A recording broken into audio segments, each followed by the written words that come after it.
Very modern. All right, Okay, lovely. Thank you very much. Let's take a look at the front pages of the papers, the way they're covering it. I mean, obviously, there's only one story that they're talking about. They don't have the picture that they wanted just for now, but nonetheless, box office Kate still on the front page of all the papers. The Times, welcome to the world, is the wording at the bottom, and Prince William on the back. We could not be happier. The Sun, I've played a blinder. They've just changed their masthead a little bit. You can imagine, excuse me, that they were quite pleased in the newsroom when it was a boy, not a girl. Otherwise, that headline might have gone to waste.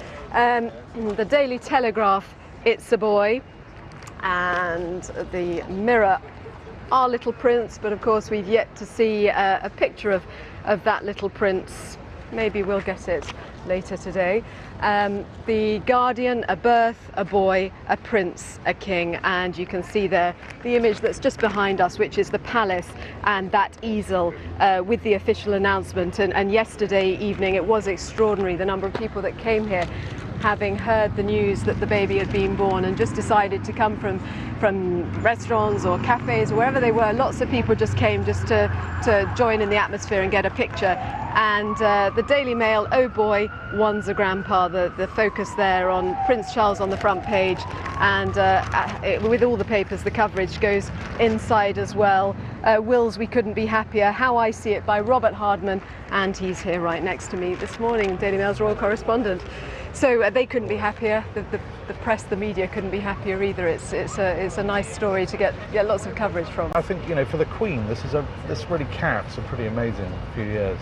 Does it translate to an uplift in newspaper sales when the Kate and William are on the front page, a story like this? Yeah, I mean. So tell us more about how you see it. The title of your piece this morning. What do you think is the importance for people who aren't necessarily keen royal watchers, who aren't interested in the birth of a baby? What's the sort of broader significance? Exactly. I mean, you know, people will say, yes, it's just a birth, and in some senses it is, but there's been an enormous sort of constitutional change for this baby. I mean, as we all know, if it had been a girl, it would have been first in line to the throne. It wouldn't have been superseded by a younger brother. But there's lots of other little changes there. This will be the first future monarch who, for example, is allowed to marry a Roman Catholic. They've changed that law too, this law that discriminated for hundreds of years against Roman Catholics. That's gone. This is a sort of child for a modern age. This is the first royal baby that will experience 24/7 digital media from the cradle.